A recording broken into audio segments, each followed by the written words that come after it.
بسم الله الرحمن الرحيم الحمد لله رب العالمين والصلاة والسلام على أشرف الأنبياء والمرسلين نبينا وإمامنا محمد وعلى آله وصحبه أجمعين أما بعد حياكم الله أيها الأحبة. Heureux de vous retrouver aujourd'hui le dimanche 16 du mois Safar de l'année 1447 de l'Hégire, correspondant au 10 août 2025. Nous nous retrouvons par la grâce d'Allah subhanahu wa ta'ala pour continuer ensemble notre lecture de cette risala très bénéfique et très profitable de l'imam Muhammad ibn Abdul Wahhab, revivificateur de la religion de l'islam dans la deuxième moitié du XIIe siècle. Cette risala, cette lettre qui a été adressée aux gens du Maghreb d'une manière générale et en particulier aux hommes de science parmi eux à l'époque du gouverneur, du roi du Maroc, Al-Mawla Sulayman Al-Alawi, qu'Allah lui fasse miséricorde. Et comme vous savez, cet homme, ce roi, était un homme de science. Il a écrit plusieurs ouvrages dans le fiqh al-maliki, dans la croyance, dans la conformité à la croyance de Ahl-Sunnah wal-Jama'a. Donc parmi les points qu'on a vus dans le cours précédent, on a parlé du verset dans lequel Allah subhanahu wa ta'ala dit قُلْ هَذِهِ سَبِيلِي أَدْعُو إِلَى اللَّهِ عَلَى بَصِيرَةٍ أَنَا وَمَنِ اتَّبَعَنِي وَسُبْحَانَ اللَّهِ وَمَا أَنَا مِنَ الْمُشْرِكِينَ.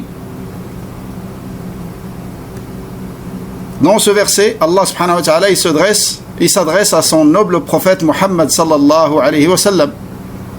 Il lui dit de dire aux gens que sa voix, c'est quoi la voix du prophète alayhi salam? Il appelle à Allah subhanahu wa ta'ala. Il n'appelle pas à suivre un parti, ou à suivre un cheikh, ou à suivre une tariqa. Il appelle à suivre la religion d'Allah tout simplement. Et il a dit Ad'u ila Allahi ala basira. Qu'est-ce que ça signifie al-basira? On va commencer par le plus jeune parmi vous, qui est en face là. Comment tu t'appelles?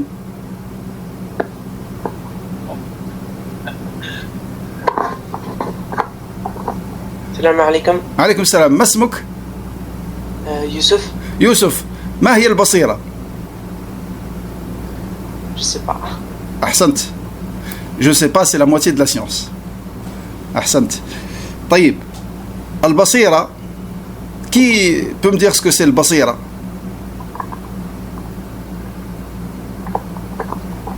Le basira, c'est avec science. Naam, ahsant. Barakallahu fik. Donc le basira, pour le cœur, c'est comme le basar pour les yeux. Vous remarquez que c'est la même racine. Al-basira ou al-basar. Al-basira, c'est avec quoi voit le cœur. Et le basar, c'est avec quoi voit l'œil. Donc c'est la clairvoyance, c'est la science. C'est la science, c'est la révélation. C'est le Coran et la Sunna. Tout ça a le même sens. Dans le deuxième verset qu'on a vu, Allah subhanahu wa ta'ala dit قُلْ إِن كُنْتُمْ تُحِبُّونَ اللَّهَ فَاتَّبِعُونِي يُحْبِبْكُمُ اللَّهُ وَيَغْفِرْ لَكُمْ ذُنُوبَكُمْ. On a dit que ce verset, les savants de Salaf l'appellent d'une certaine manière. Comment ils l'appellent? Ayatu. Un autre participant. Al-Mizan. Al-Mizan, ou al-Mihna, ou l'imtihan. Yani al-Mihna ou l'imtihan. Yani c'est un test de ta véracité. Quand tu prétends aimer Allah, tous les musulmans sur terre disent qu'ils aiment Allah subhanahu wa ta'ala. Là, c'est quoi la preuve? Est-ce qu'il y a des preuves? Naam. Ce verset, c'est une épreuve de ta véracité, de ta sincérité, dans ton amour pour Allah subhanahu wa ta'ala. Tous ont dit aimer Allah. Est-ce que vous avez déjà vu quelqu'un qui se dit musulman et qui dit ne pas aimer Allah subhanahu wa ta'ala, ne pas aimer son prophète alayhi salam? Ça n'existe pas. Parce que tout simplement, il ne sera pas du nombre des musulmans. Lakin, est-ce que tous aiment Allah de la même manière, du même degré? Et est-ce que tous ils sont véridiques dans cette prétention? La réponse non. Donc, tout musulman, forcément, il a un minimum de l'amour d'Allah qui valide sa foi. Quelqu'un qui a zéro amour d'Allah, c'est pas un musulman. Donc, et ça, c'est dans toutes les adorations du cœur. Dans toutes les adorations du cœur, il faut un minimum pour valider la foi. Sinon, c'est pas un musulman. Imaginez quelqu'un qui a zéro tawakkul sur Allah subhanahu wa ta'ala. Celui-là, c'est pas un musulman. Quelqu'un qui a zéro crainte d'Allah subhanahu wa ta'ala, c'est pas un musulman. Donc, dans toutes les adorations du cœur, il y a un minimum qui valide la foi. Et notamment ici, dans l'amour. L'amour qui est la force motrice, qui est une des plus grandes adorations du cœur. Et bien évidemment, quand cet amour est installé dans le cœur, il se traduit dans la pratique. Il se traduit dans la pratique, tout d'abord par chercher à suivre le prophète et à savoir sur quoi il était, et à connaître sa sunna. Tu ne peux pas suivre le Nabi sans science. C'est pour ça les salafs appelaient cette ayah ayatul mihna ou ayatul imtihan, un test pour ta véracité dans ta prétention d'aimer Allah subhanahu wa ta'ala. Donc le signe de l'amour d'Allah, c'est le suivi de son prophète. Quelqu'un qui dit aimer Allah, il ne suit pas son prophète, il n'est pas véridique dans cette parole. Et l'amour, c'est des degrés les uns au-dessus des autres. C'est pas un seul degré. L'amour et toutes les adorations des cœurs, ce sont des degrés. Comme la foi. La foi, c'est pas un seul degré. Il y a un minimum de la foi qui valide ton islam, et après les croyants, c'est des degrés les uns au-dessus des autres, au point où tu peux trouver dans le même rang deux personnes, l'une à côté de l'autre, qui font la même salat. Mais sa salat, c'est récompensé comme des montagnes de hasanat, et l'autre, peut-être il sort de sa salat, il a zéro hasana. Car il faut savoir, mes frères, que ta récompense dans ta salat, elle est proportionnelle à ton khushu' dans la salat. Tu seras récompensé seulement pour la partie dans laquelle tu as été concentré dans la salat. Et ça, je suppose que vous le connaissez, car le Nabi ﷺ l'a dit explicitement dans un hadith authentique. Il a dit « Inna ar-rajula la yansarifu min salatihi wa ma kutiba lahu illa ushuruha, illa tusu'uha, illa thumunuha » ainsi de suite. Il sort de sa salat, il termine sa salat alors qu'il n'a eu que 1/10 de sa récompense. 1/9, 1/8, 1/7. Yani selon sa concentration dans la salat. Amma celui qui rentre dans la salat, yani salat c'est une routine, yani des gestes, il les fait machinalement, yani ça devient yani des gestes dans lesquels il n'y a aucune méditation, aucune réflexion, il ne sait même pas ce qu'il dit, tellement c'est habituel, peut-être qu'il sort de sa salat, alhamdulillah déjà, il sera pas puni pour avoir délaissé la salat. Il a accompli la salat. C'est une salat qui est mujzi'a, qui est valide. Lakin pas toute salat valide est récompensée auprès d'Allah. Il y a une différence entre la récompense et l'ijza, la validité. Pour nous, dans l'apparence, on parle que de validité. On ne parle pas d'acceptation. Ça, c'est uniquement Allah qui le sait. Sauf si on voit de la personne une erreur qui invalide la salat. On dit que c'est une salat qui n'est pas acceptée. Comme l'homme que le Nabi ﷺ a vu faire la salat et qui n'avait pas de toma'nina, qui n'avait pas de sérénité et de quiétude dans sa salat. Le Nabi ﷺ lui a dit « Retourne, recommence ta salat car tu n'as pas fait la salat. » Pourtant, il l'a fait devant lui. Il lui a dit « Tu n'as pas fait de salat. » Ça veut dire que c'est une salat invalide. Et regardez aujourd'hui, dans nos mosquées, combien de personnes tombent dans cette erreur. Yani, à peine il descend, il remonte. À peine il descend et remonte. Il n'y a pas de quiétude dans la salat. Et ça, c'est la quiétude dans la salat, c'est un pilier de la salat. Et comme vous savez, les piliers, l'absence d'un pilier, le manquement au niveau d'un seul pilier invalide la totalité de la salat, sauf s'il le rattrape. Contrairement aux obligations. Si tu manques une obligation dans ta salat, tu peux la compenser avec ce jout de sahou. Mais les piliers ne se compensent pas avec ce jout de sahou. Les piliers, il faut les faire. Sinon, la salat n'est pas valide. C'est pour ça d'ailleurs on les appelle les piliers. Donc, on continue. Là, on s'était arrêté. Et dès que c'est l'heure de l'adhan, peut-être c'est déjà l'heure. Tawakkal Allah. Allah al-Musta'an. Le temps passe vite, yani. Allahu Akbar, Allahu Akbar, Allahu Akbar, Allahu Akbar. Ashhadu an la ilaha illa Allah. Ashhadu an la ilaha illa Allah. Ashhadu anna محمد رسول الله أشهد أن محمد رسول الله حي على الصلاة حي على الصلاة حي على الفلاح حي على الفلاح الله أكبر الله أكبر لا إله إلا الله.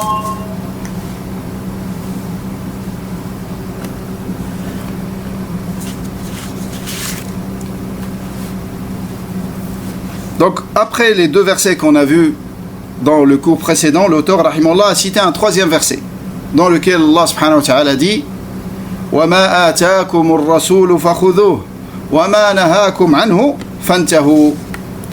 Allah subhanahu wa ta'ala nous dit dans le sens approximatif de ce verset, ce que le messager vous donne, acceptez-le, et ce qu'il vous défend, ce qu'il vous interdit, abstenez-vous-en.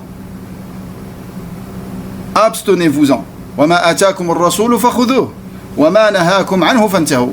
L'imam Sa'di, dans son tafsir, il dit au sujet de ce verset, il dit, ce verset englobe les fondements de la religion ainsi que ses branches, les adorations apparentes comme les adorations cachées, les adorations de l'apparence comme les adorations de l'intérieur,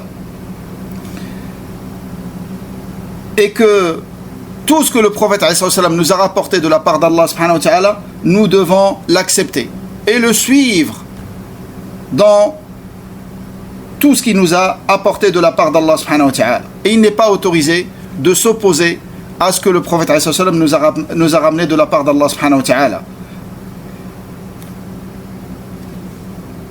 Et donc ça, en résumé, ça englobe toute la religion. Nous devons suivre le Nabi alayhi salam dans tous les domaines de la religion. Nous devons le suivre tout d'abord dans le domaine le plus important, qui est le domaine de la croyance, dans l'aqida, dans le dogme.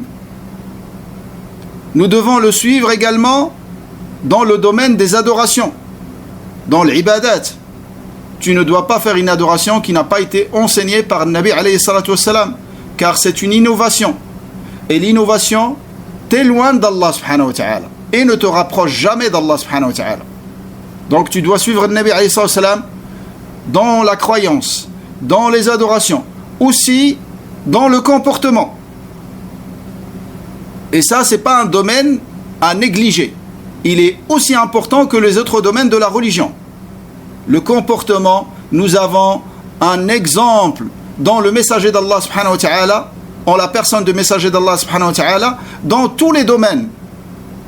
Quelle que soit ta fonction, quel que soit ton statut, tu trouveras un exemple et un modèle en la personne du prophète alayhi salam. Si tu es un mari, regarde comment il était avec ses épouses alayhi salam, malgré ses responsabilités, malgré ses devoirs, malgré tout ce qu'il devait faire vis-à-vis de sa communauté. C'est le messager d'Allah alayhi salam. Il n'y a pas une occupation plus grande que celle-là. Et malgré cela, regardez le temps qu'il consacrait à ses épouses. Prenez un mari aujourd'hui, la majorité d'entre nous, illa man rahimallah, si ton épouse commence à te raconter des histoires et des choses comme ça, tu te lasses rapidement. Et le Nabi alayhi salam, malgré ses occupations, il reste à l'écoute de notre mère Aïcha. Elle lui rapporte les récits de 11 couples chaque couple dans des détails qu'elle cite. Il écoute tout ça jusqu'à la fin, sans l'interrompre. Et le meilleur de ces couples qui a été cité, c'est Abu Zar'. Apparemment, c'est un couple avant l'islam. Lakin, c'était un homme qui était très très bon vis-à-vis de son épouse. Il était généreux, il était bon avec elle, elle était heureuse et épanouie avec lui. Le Nabi lui dit à la fin, Kuntu laki ka Abi Zar' li Ummi Zar', que je sois pour toi comme Abu Zar' était pour Zar'.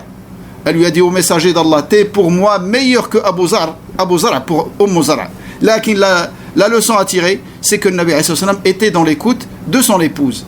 Et c'est pour ça les musulmans, ils n'ont pas besoin d'être toujours dans la défensive. Oui, le Nabi a épousé Aïcha radiallahu anha, elle avait 9 ans. Moi, je vous lance un défi de me trouver une femme aussi épanouie et aussi heureuse que Aïcha radiallahu anha avec le messager d'Allah. Et ne vous mettez pas toujours dans la position inférieure. Nous avons des choses à démontrer aux autres, à prouver. Il n'y a rien à prouver, walhamdulillah. Donc, nous avons un exemple dans la personne du messager d'Allah dans tous les domaines, avec tes frères, avec tes sœurs, dans la mosquée, chez toi, dans ton lieu de travail, partout que tu sois, tu trouveras un exemple en la personne du prophète alayhi salatu wassalam. Donc nous devons le suivre également dans le comportement, également dans nos transactions, dans nos ventes, dans nos achats, dans tous les domaines de la religion, nous devons suivre un Nabi alayhi salatu wassalam. C'est pour ça Allah Azza wa Jalla dit wa ma ataakumur rasulu fakhudhuhu wa ma nahakum anhu fantahu. Ce que le prophète alayhi salatu wassalam vous a ordonné, exécutez-le et suivez-le selon vos capacités. Car Allah subhanahu wa ta'ala, Allah le clément, le très miséricordieux, le tout miséricordieux, il ne charge jamais une âme au-dessus de sa capacité. Donc, l'obéissance dans les obligations, elle est conditionnée par la capacité. Quelque chose dont tu n'es pas capable, mais tu n'es pas capable réellement. Quelque chose dont tu n'es pas capable, c'est plus une obligation pour toi. La wajiba illa ma'aqtidari. Donc l'obligation, elle est conditionnée par la capacité. Par contre, le délaissement des interdits, tout le monde en est capable. Tout le monde en est capable d'une manière générale. Il peut y avoir des exceptions. Lakin, comme dit Cheikh Ibn Uthaymin rahimahullah, quand on dit à quelqu'un de ne pas toucher, on lui dit de porter une pierre très lourde, pas tout le monde va y arriver. Lakin, si on lui dit ne touche pas cette pierre, normalement tout le monde est capable de ne pas s'approcher des interdits. Et c'est dans l'éloignement des interdits que se voit et que se manifeste la véracité de ta foi. C'est pas dans l'accomplissement des obligations, malgré que ça fait partie de la foi. Les œuvres et les actes font partie de la foi, bien évidemment. Lakin, la véracité de la piété, comme on dit salaf, se manifeste plus dans l'éloignement des interdits. C'est pour ça que tu trouves que beaucoup de musulmans font les obligations religieuses, mais c'est une faible minorité d'entre eux qui s'éloignent des interdits. Qui s'éloignent des interdits. C'est plus difficile. C'est là où on voit la véracité de ta crainte d'Allah subhanahu wa ta'ala. Ça a été rapporté de Omar ibn Abdul Aziz et de plusieurs salafs. Donc Allah Azza wa Jalla dit wa ma ataakumur rasulu fakhudhuhu wa ma nahakum anhu fantahu, c'est-à-dire n'approchez pas de ce qu'il vous a interdit. Wallahi ya ikhwa. Si Allah nous permet de voir l'invisible, l'inconnaissable, wallahi notre bien est dans la conformité à la religion d'Allah subhanahu wa ta'ala. S'il n'y avait ni paradis ni enfer, ton bien c'est que tu te conformes à la religion d'Allah subhanahu wa ta'ala. Alors que dire que c'est la clé du bonheur éternel, le bonheur dans l'au-delà. Et il n'y a qu'à méditer, surtout pour ceux, comme nous disait un homme de science à l'époque, il disait, il y a beaucoup de méfaits pour ceux qui vivent dans les pays de Kufr. Il y a beaucoup de méfaits, énormément. Lakin, si on peut dire qu'il y a un intérêt, un profit, peut-être on citera un seul. Il voit le kuffar, il voit les mécréants. Chose peut-être que tu ne peux pas voir dans les pays de l'islam, d'une manière aussi manifeste. Et ceux qui vivent dans les pays de Kufr, ils savent que tu trouves des kuffars qui sont riches, qui sont aisés, comme ils disent. Il a la voiture, il a le travail, il a la maison, il a le chien, ajallakumullah. Yani, il a tous les paramètres, tous les moyens du bonheur. Et malgré ça, tu trouves qu'ils vivent dans une tristesse permanente. Ils ne connaissent pas le bonheur. Le kafir ya ikhwa ne connaît pas le bonheur. Il connaît que les plaisirs. C'est pour ça qu'il est dans une quête permanente de plaisir. Il ne connaît pas le bonheur. Le bonheur, c'est un sentiment permanent dans le cœur. Quand bien même tu es éprouvé dans ton apparence, tu es paralysé, tu es touché par les maladies les plus graves, le bonheur, c'est dans le cœur. Et c'est un sentiment permanent. Et plus tu es attaché à la religion d'Allah, plus tu connaîtras ce bonheur. Là, ce n'est pas des choses qui se décrivent, c'est des choses qui se vivent. C'est pour ça les hommes les plus joyeux, les plus heureux, ce sont les hommes de science. L'ulama, les héritiers des prophètes. Et celui qui s'écarte de la religion d'Allah subhanahu wa ta'ala, il aura une vie pleine d'étroitesse. Comme Allah dit, وَمَنْ أَعْرَضَ عَنْ ذِكْرِي فَإِنَّ لَهُ مَعِيشَةً ضَنْكًا وَنَحْشُرُهُ يَوْمَ الْقِيَامَةِ أَعْمَى. Et le jour du jugement dernier, il sera ressuscité aveugle. Pourtant, il était voyant dans le dunya. Lakin, comme il s'est détourné des signes d'Allah manifestes, regardez le kafir, l'athée, il refuse de reconnaître les évidences. Il refuse de reconnaître les évidences. Tu lui dis, je suis rentré chez toi, j'ai trouvé le carrelage, j'ai été fait tout seul. Il dit, t'es un fou. Il a raison. C'est pas possible.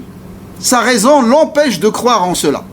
Et tout cet univers, seulement la partie visible pour nous les humains aujourd'hui, dans cette harmonie, dans cette perfection, dans cette beauté, dans tout ce que tu veux, tout ça, c'est le fruit du hasard, c'est venu de nulle part, c'est venu comme ça tout seul, d'une cellule unique. Est-ce qu'il y a une bêtise plus grande que celle-là? Lakin le kafir ya ikhwa, sachez-le, il ne veut pas reconnaître, pas parce qu'il ne voit pas les signes. Il ne veut pas croire parce qu'il refuse de croire. Et peut-être je vous ai déjà dit ça, ou j'ai dit ça à d'autres frères, j'ai fait cette expérience et avec ça on va terminer. Avec un Français non-croyant, qui ne croit pas, qui est très aisé, très riche. C'est le père d'un frère qui est entré en islam. Ils sont des Français pure souche. Et cet homme est très intelligent. Il a des entreprises, il est très, très aisé, très riche. Il a fait sa fortune par lui-même. Et cet homme a déjà parlé avec un homme de science très, très intelligent, qui a peut-être 5 doctorats, ou la 6. Et lui-même, il a fait le constat que cet homme est extrêmement intelligent. Il lui a résumé les Misérables de Victor Hugo. Il lui a parlé de la culture française mieux que lui, il la connaît. Alors que lui, c'est un intellectuel. Et Ada, c'est quelqu'un qui ne parle pas un mot de français. Non seulement il a lu ses livres, lakin il les connaît encore aujourd'hui. Il lui a fait des résumés. Lui-même, il lui a parlé de la culture française, de la société française, du monde occident, et il lui a parlé de l'islam. À la fin, il a dit, cet homme, il a dit à son fils, s'il y a une religion qui est vraie, c'est la religion de cet homme. Et malgré cela, il n'a pas cru. Jusqu'à aujourd'hui. Et je l'ai rencontré ici à Médine. Et j'ai parlé avec lui. Et subhanallah, Allah m'a donné l'idée de lui poser la question. Là, j'ai vu, et je lui montrais un signe qui fait très peur aux koufars. Son fils était touché par un djinn. Et j'ai récité sur le fils un petit peu, le djinn a parlé. Et il a su que ce n'était pas son fils. Vous imaginez, il voit l'invisible devant lui. Et malgré cela, il a refusé de croire. Et je lui ai posé la question. Je lui ai dit, si jamais tu vois clairement que l'islam c'est la vérité, tu vas le suivre? Il m'a dit non. Je lui ai dit, ça y est, j'ai compris. J'ai compris. Et c'est des gens qui ne veulent pas croire.